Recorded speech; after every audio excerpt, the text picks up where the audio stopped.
In my previous video, I explained why and how to approach working with the spine. So in this video and the next video, like I mentioned in my previous video, I'm going to be more practical, how to practically induce fluidity into our spine. So let's start with the first one we wanted to talk about, which is the wave component. But first, what is a fluid movement? A fluid movement is characterized by a rhythmical repetition of a certain motion, meaning it keeps going, going, and going. Now we can see several ways of this expression in nature, but two ways we are going to discuss. First, like I said, is the waves, and the second is the spirals. The spirals will come in the next video, so for now, let's focus on the wave part. How do we induce this wave-like component into our spine? You can see I brought my friend here, which showcases a spine. Let's first talk about what is this spine and what is it consisting of, because we have several parts of this spine which we will use when we are working to create or induce this wave-like motion into our spine. So the first part here is the cervical area. Cervical area meaning the neck part. Second part is the thoracic area, meaning the trunk part. And the last one is the lumbar area, which is the lower part of our spine. Now these three we're going to isolate using a wall. We are standing in front of a wall. We will create a little bit of space from this wall. The first thing we are going to do is get our nose to the wall. And see how I already isolate only the upper part of my spine. So the rest of my body stays the same, only my nose goes to the wall. What we're going to do next is move from our nose to our chin. So our nose is at the wall, and we go to our chin. Next is from chin to our chest. Next is from the chest to our rib cage. Next is from our rib cage to our pelvis. When we arrive at the pelvis, our nose should be furthest back, like this. Then we repeat this process, so our nose goes to the wall while our pelvis releases from the wall.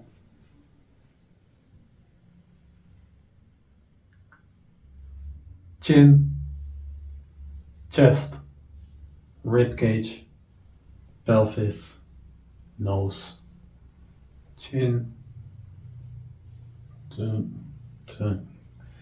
Now you can see already a certain wave-like pattern is going on in our spine. Now this is still quite isolated, and this isolation is good to understand what parts of your spine are moving. So this is a first step in creating awareness of your own spine. So first we are moving this part, the cervical area. Then when we pull our chest towards the wall, we are moving this part, the thoracic area. When we push our pelvis towards the wall, we are using our lumbar area. So these parts we're going through step by step. Now when you get more proficient at this and you feel, okay, I'm getting better and better and better, you can start to slowly and fluidly integrate these parts, becoming one bigger whole. So it will look something like this. First, we have the isolation. So we do nose, chin, chest, rib cage, pelvis. You can see clearly the steps in this. So it will look like this.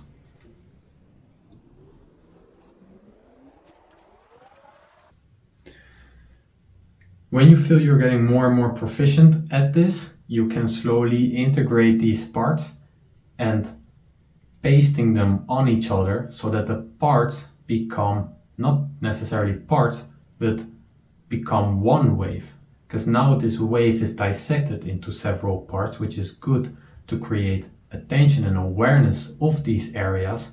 And once you feel you're getting better and better, you can start to make them one whole. So it will become one big wave, or a fluid characteristic, meaning the rhythmical repetition of a certain pattern, in this case the wave. So when you start to aggregate these parts, it will become more fluid and look something like this.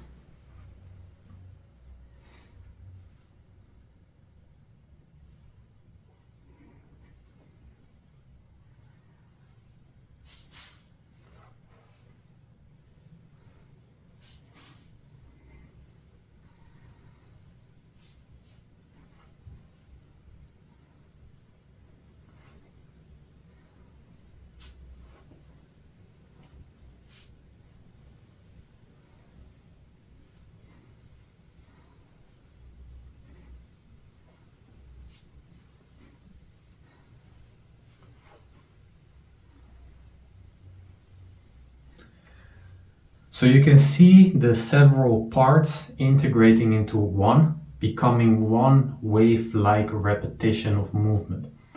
This is the end goal which we're trying to achieve.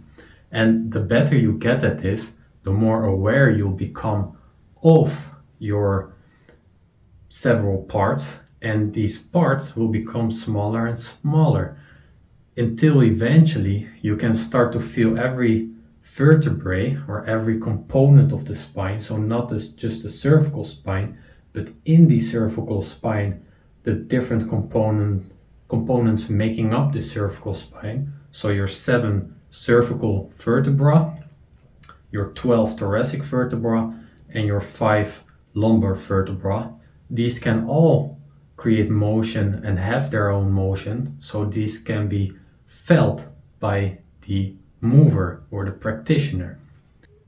If you feel this is really difficult, then that's actually a really good sign, because this means that there's a lot of benefit from you exploring this area of your body. When you're not really good at something, it means that the growth curvature is still at the very, very bottom. And when you get better and better, you will get really quick and lot of benefits until eventually you become really proficient at it, and then the adaptations get less and less, just like when you're going to the gym, the noob gains, you can call them.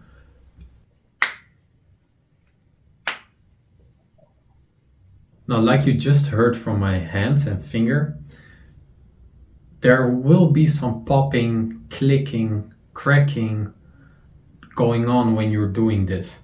This is actually pretty good, because it means that areas which used to be not moved are now getting moved, which means that you're creating more range of motion in your spine, creating more adaptation, more transformation, and in the end, a better fluidity in your spine. So keep that up. Now, when you feel more and more proficient at this, you can also explore different ways of this wave-like motion, because this is not the only way. You can also go from the bottom to the top, so you reverse this wave pattern. Instead of going from top to bottom, you can go from bottom to top, meaning you first push your pelvis to the wall, then you go to the rib cage, then you go to the chest, then you go to the chin, and then you go to the nose, and then you repeat.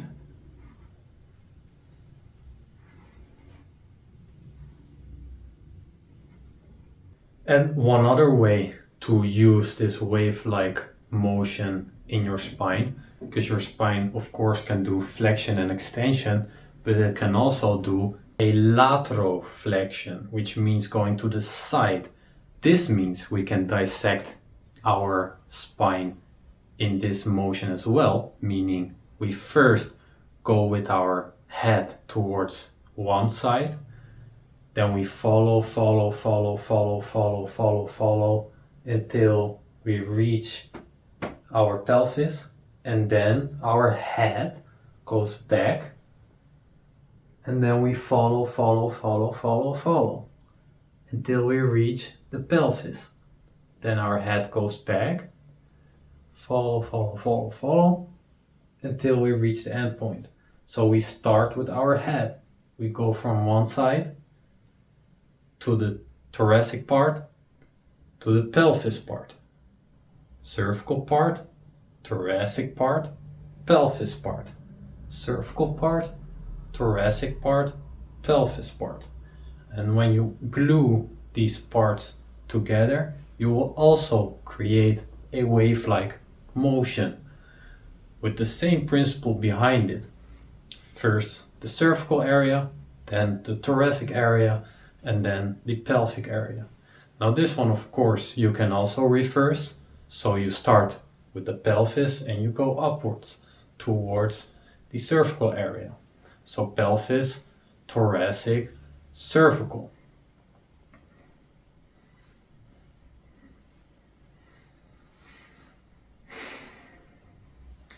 Now when you do this exercise, you will feel moments of losing control, and this is actually a part of this exercise. It's not necessarily you doing the wave. It is the wave doing you, sort of. When you feel you're in control, you're like really conscious of every single thing, which is good.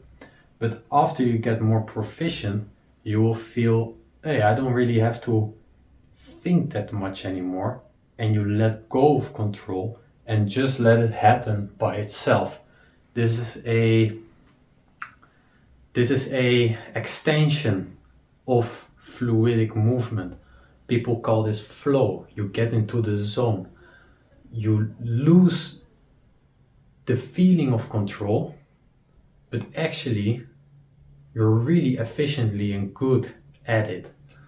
So this is just something that flows out of this fluidic practice, really. Now one tip is to film yourself starting to do this, and during a time you are doing this. I would highly suggest only focusing for at least 1 month on the top down flexion extension wave, so this one. Film yourself, see the areas which move and which don't move, and then try to correct yourself. Now this is not a practice where you really go all in for half an hour and then you spend a few days resting. I would suggest do this 1 minute per day, but every single day. The consistency in this is also a part of the flowing. This is not something which fatigues your body, actually it nourishes your body. And you need to learn the skills involved to be able to move all these different components, which need time for integration. You need a space to integrate all this new sensation and association of these sensations. Of course, if you have any questions, you can leave them in the comment section below. If not, good luck on this journey. It's a really cool one. You will see a lot of new patterns going on in your body, a lot of new ways you can use our body. Maybe you're doing a certain sport and you feel, hey, this wave-like motion is making my baseball practice better as well. Could be. So, morph well, be well. See you in the next one.